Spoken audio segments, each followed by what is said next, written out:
Hello everyone, my name is Danish and you're watching Code Notes. First of all, I highly recommend you to watch this video where I explain the basics of reversing. I'm going to do a complete video series on IDEA Pro where I will explain how to reverse 32-bit applications and rewrite the assembly code in C++. Even if you are working on 64-bit applications, you will still find these tutorials helpful.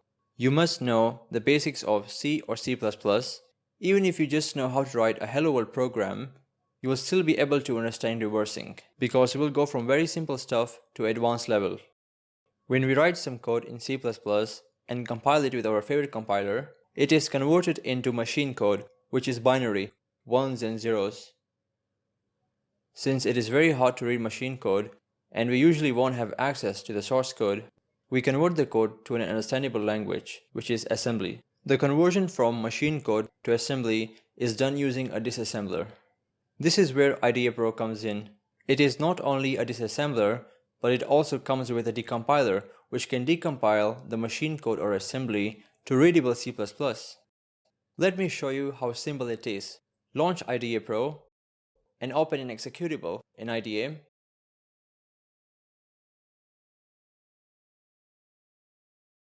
Press F5 on the function you wish to decompile, and there you go, readable C++. So make sure to get the latest version of IDEA Pro with Hexarray's decompiler plugin, and latest community version of Visual Studio, as we'll be using it in just a moment to compile some code. We will start off by learning the basics of assembly language. Without knowing some assembly, it is practically impossible to reverse a program.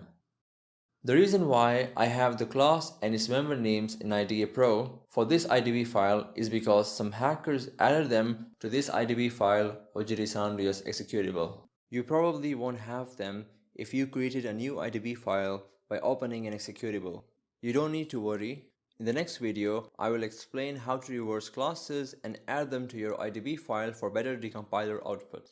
You can find reverse IDB files on Google for games or other applications. Check the link in description for GD San Andreas IDB file. If we scroll down and see how the constructor of C and M blend association is called to initialize the new memory, in the source code this was probably a single line of code. But if we go to the IDE view, press spacebar to change the view, scroll down a bit, we can see that the compiler converted it to multiple instructions. Because the CPU does not understand higher level languages like C++, it understands machine code. Open Visual Studio and create a new project.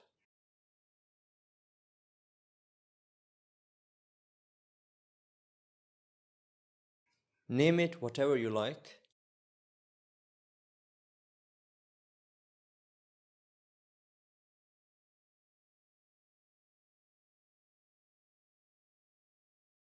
Create the source file. We will create a simple program that will add two numbers and print the sum.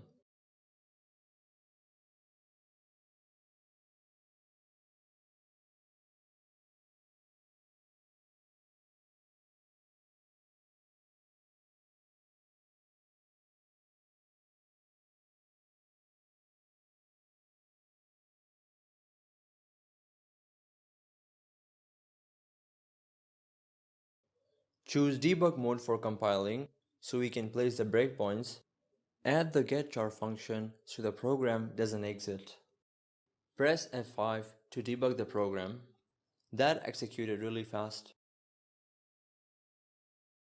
When the code starts executing, it will start from the top of the main function and go all the way to the bottom and then exit. Let's place a breakpoint at the start of the main function and go step by step. Now press F5. You can see that the local variables within the scope have incorrect values because they have not been initialized yet. And the control is still at the top of the function. We can press F10 to step over the code. As we can see, there is no output right now because the printf function has not been executed. If we press F10, the printf function will get executed. Pressing F10 again will initialize the first local variable. And of course, pressing it one more time will initialize the second local variable. Now, let's step into the code by pressing F11. Finally, we can step out of the code by pressing F10. We just saw how the code statements get executed one by one. In computer programming, there's something called a memory stack. In my personal opinion, if you learn how a memory stack works, then you have learned 50% of assembly. When you launch a program, the first thread is created by the operating system to execute the main function, hence the name the main thread. The main thread has a memory stack, which is used for storing temporary information like function parameters, local variables, the return address or the function we called, and CPU registers. In fact, every thread of the application, whether if it's the main thread or not, will have its own stack within memory. The size of the memory stack depends on the compiler mostly. Normally, it is somewhere between 1 to 2 megabytes, which is more than enough. Hackers manipulate the memory stack of a thread when the thread is executing some specific assembly instruction in order to change the behavior of the program. For example, if I place a breakpoint here in our sum function, then run the program, modifying the function parameter on the stack will give us a different result.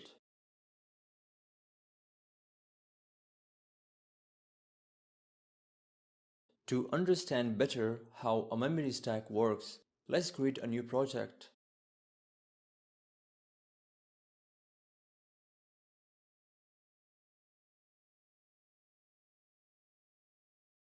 I will name it stack.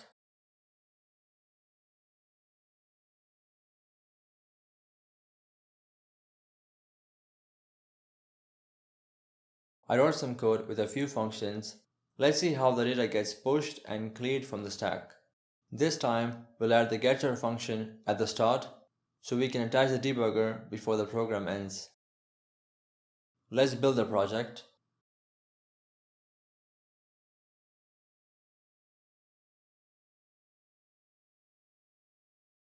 Go to the executable path and run it.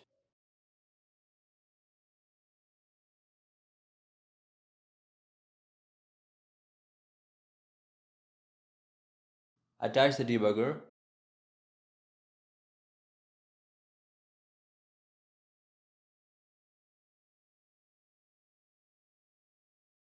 We can place our breakpoint here and press enter to continue the program.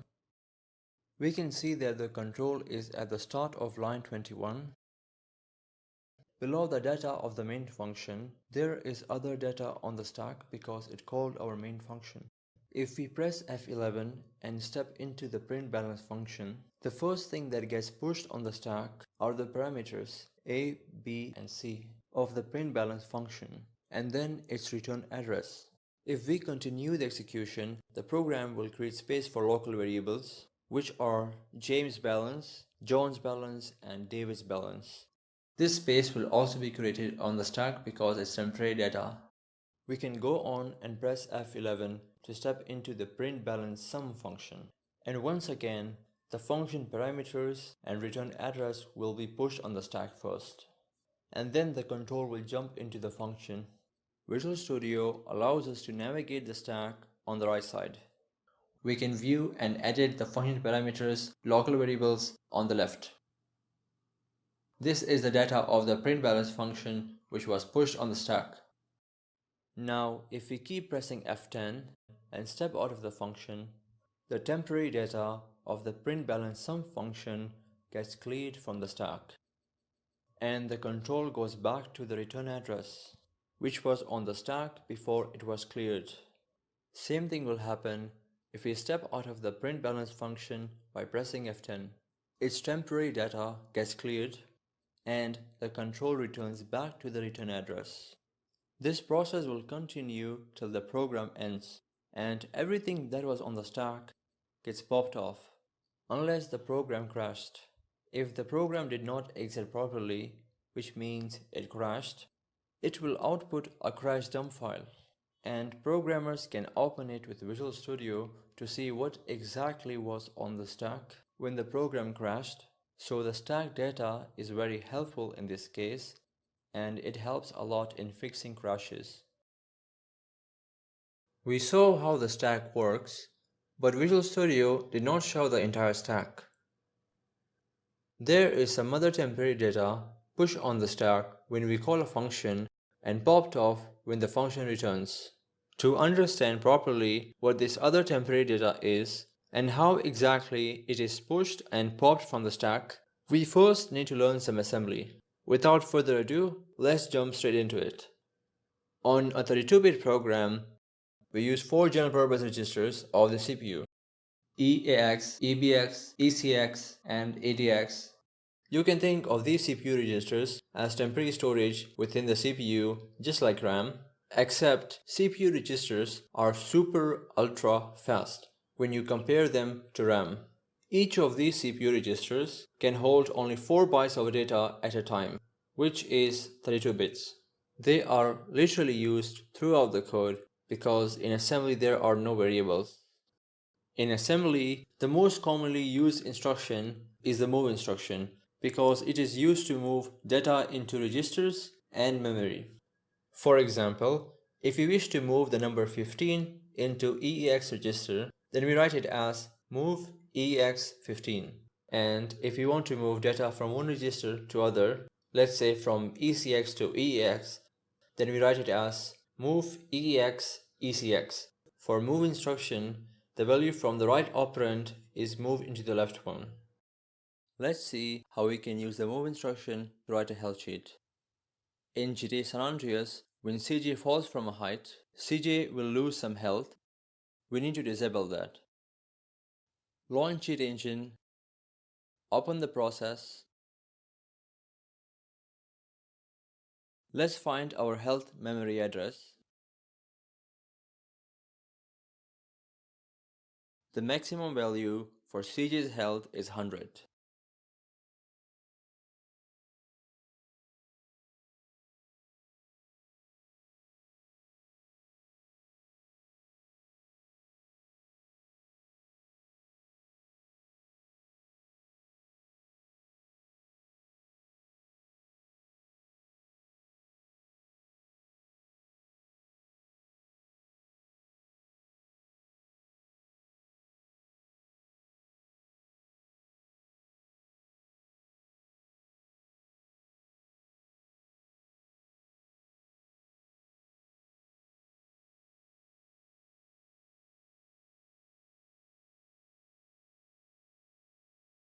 Now we need to find out which instruction modifies CJ health when CJ falls on the ground.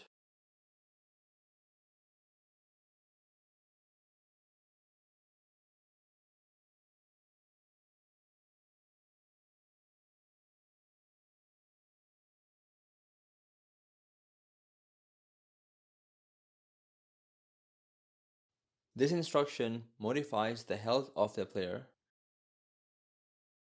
This is how the player class looks like within GTA San Andreas.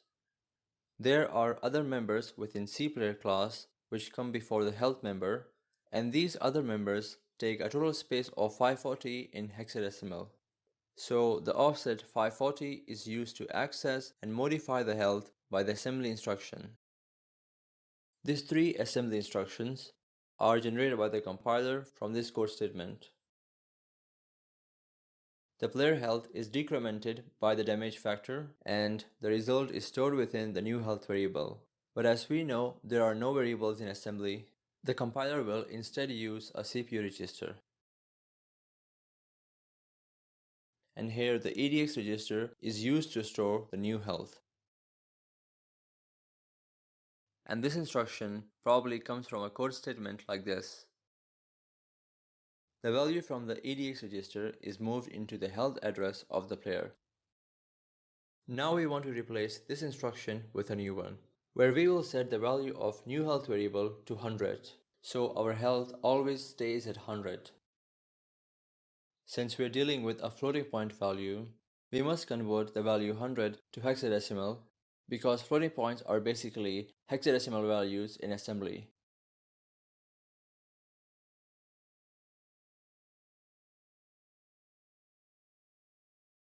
And now we will replace the instruction.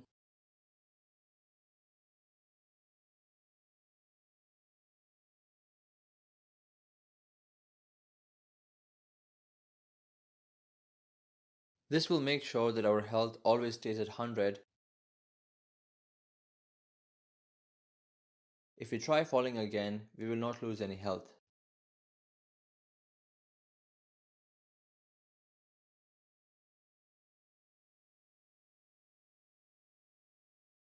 The MOV instruction is also used to read and write data from memory. To read data from memory, we need two things: a memory address to read from, a CPU register to store the data. If we assume the EX register contains the memory address and we wish to store the data in ECX, then we write it as MOV ECX square brackets EX. The square brackets instructs the assembler that the register EEX contains an address and it needs to be dereferenced to get the value.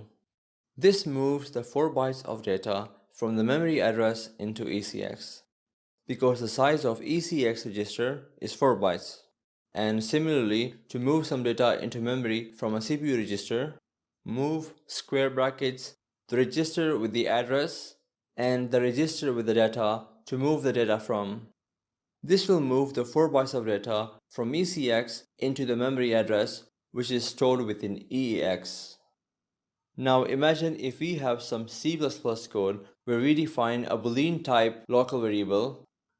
The size of the local variable will be 1 byte in C++. If we set this local variable to true or false or do some other operations on it in C++, when we compile the code, it is converted into machine code. And we know that in assembly there is no concept of variables, so a CPU register will be used for this Boolean type local variable. In such a case, it's common for the compiler to use a 1 byte register. Let's take a look at this. This means we can use 1, 2, or complete 4 bytes of space within the general purpose register if we want. For data types whose size is 1 byte, like Boolean or char, then the compiler will use a 1 byte subregister from one of these 32-bit registers. Let's say if the compiler is going to use the EX register, then it will use AL or AH because their size is 1 byte. If the size of the data type is 2 bytes, like short, then a 2 byte subregister will be used, like AX from EX. The 2 byte subregister AX is simply AL and AH combined, which gives us a total of 2 bytes. And finally, for 4 bytes data types like INT, the entire register is used.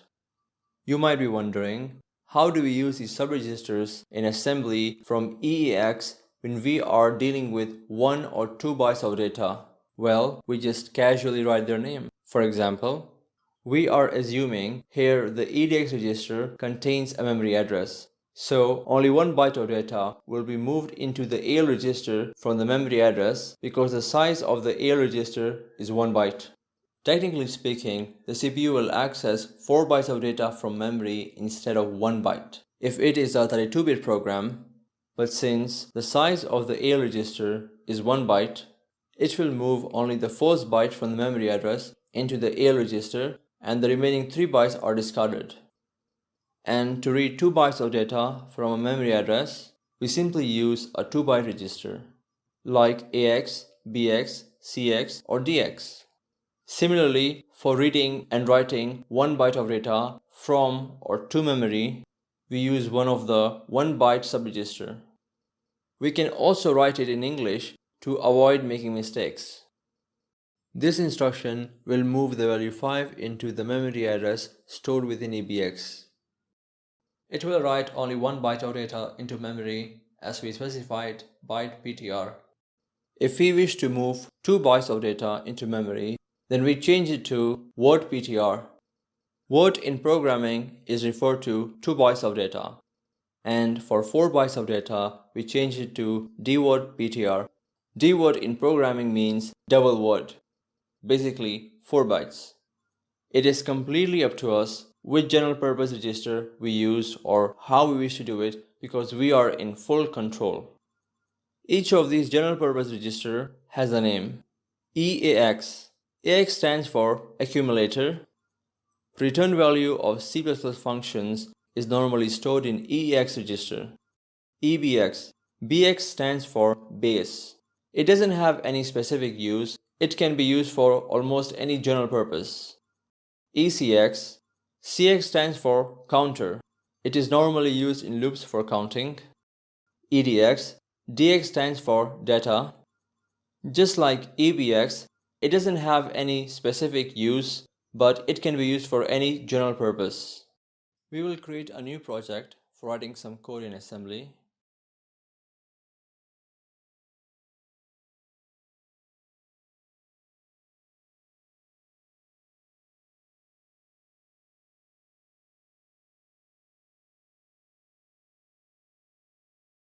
Let's say if you wish to process a transaction in C++, in assembly it will look something like this. Visual Studio allows us to write inline ASM for 32-bit programs in C++. Once again, we will call the getChar function at the top so the code does not immediately exit. Let's run the program and attach the Visual Studio debugger.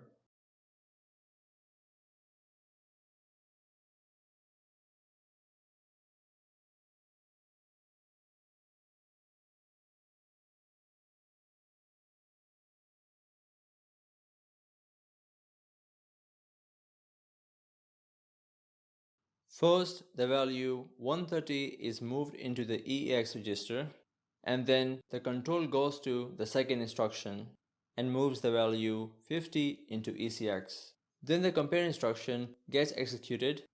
Here the jump instruction means jump if lower, and then the jump instruction is executed.